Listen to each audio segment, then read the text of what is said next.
Napaka-importante na malaman ko kung sino ang kasama ko sa trabaho. Kasi mahirap po pumasok sa trabaho kung mabigat ang loob mo. So, very important po sa akin yon. Pangalawa, you can never go wrong with a good story, a good script, and a great director. And we have Tatay Rado. So, si Tatay Rado, I've been working with him since maliit pa. So, yes, Conrad, Tatay Conrad, yeah.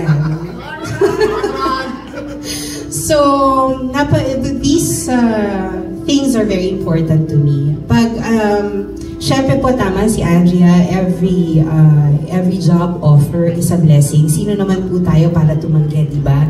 Ang hirap din po ng trabaho natin ngayon. Pero, ito po yung mga bagay na talagang una kong tinitingnan. And, with my experience also with GMA News and Public Affairs, like The Right One, napakaganda po lahat ng pakitungo nila sa akin.